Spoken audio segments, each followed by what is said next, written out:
ಧರ್ಮಸ್ಥಳದ ಸಾಮಾಜಿಕ ಹೋರಾಟಗಾರ ಮಹೇಶ್ ಶೆಟ್ಟಿ ತಿಮರೋಡಿ ಅವರನ್ನು ಗಡೀಪಾರು ಮಾಡಲಾಗಿದೆ. ಸಹಾಯಕ ಆಯುಕ್ತೆ ಸ್ಟೆಲ್ಲಾ ವರ್ಗೀಸ್ ಅವರ ಆದೇಶದ ಮೇರೆಗೆ ಈ ಕ್ರಮವನ್ನು ಕೈಗೊಳ್ಳಲಾಗಿದೆ. ಮಹೇಶ್ ತಿಮರೋಡಿ ಅವರ ವಿರುದ್ಧ 32 ಪ್ರಕರಣಗಳು ದಾಖಲಾಗಿದ್ದು, ರಾಯಚೂರಿನ ಮಾನ್ವಿ ತಾಲೂಕಿಗೆ ಅವರನ್ನು ಗಡೀಪಾರು ಮಾಡಲಾಗಿದೆ.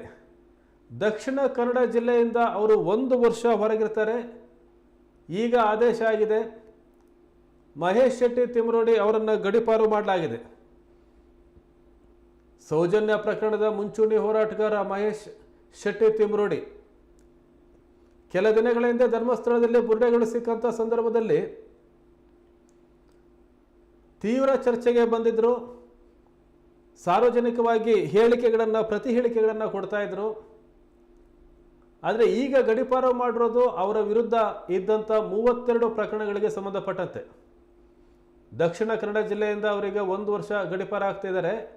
ರಾಯಚೂರಿನ ಮಾನ್ವಿ ತಾಲೂಕಿಗೆ ಅವರು ಗಡೀಪಾರಾಗಿದ್ದಾರೆ.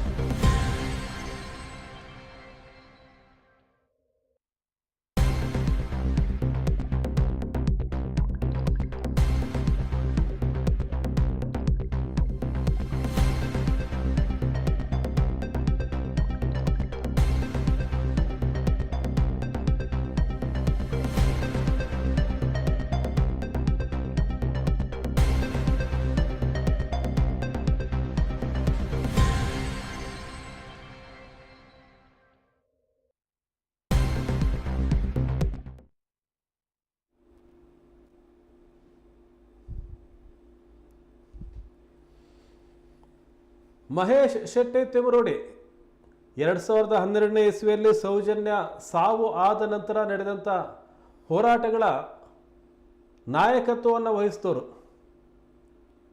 ಸಂಘ ಪರಿವಾರದ ನಾಯಕರು ಸಹ ಹೌದು. ಇವರ ವಿರುದ್ಧ ಹಲವು ಪ್ರಕರಣಗಳು ದಾಖಲಾಗಿದ್ದು, ಅದರಲ್ಲಿ ಸೌಜನ್ಯ ಹೋರಾಟ ಏನಿದೆ ಆ ಪ್ರಕರಣಗಳು ಇದೆ ಮತ್ತು ಬೇರೆ ಪ್ರಕರಣಗಳು ಇದೆ. ಈ ಎಲ್ಲ ಪ್ರಕರಣಗಳ ಹಿನ್ನೆಲೆಯಲ್ಲಿ ಮಹೇಶ್ ಶೆಟ್ಟಿ ತಿಮರೋಡಿ ಅವರನ್ನು 1 ವರ್ಷಗಳ ಕಾಲ ದಕ್ಷಿಣ ಕನ್ನಡ ಜಿಲ್ಲೆಯಿಂದ ಗಡೀಪಾರು ಮಾಡಲಾಗಿದೆ.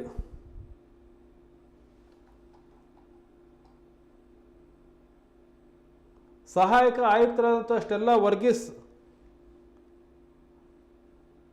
ಅವರು ಈ ಆದೇಶವನ್ನು ಮಾಡಿದ್ದಾರೆ.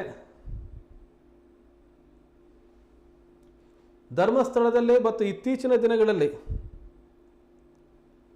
ತೀವ್ರ ಚರ್ಚೆಯಲ್ಲಿದ್ದಂಥ ನಾಯಕ ಮಹೇಶ್ ಶೆಟ್ಟಿ ತಿಮರೋಡಿ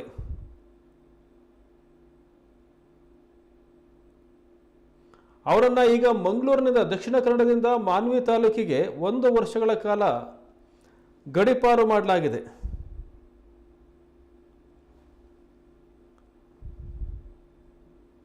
ಪುತ್ತೂರಿನ ಉಪವಿಭಾಗಾಧಿಕಾರಿ ಸ್ಟೆಲ್ಲಾ ವರ್ಗೀಸ್ ಅವರು ಈ ಆದೇಶವನ್ನು ಹೊರಡಿಸಿದ್ದಾರೆ.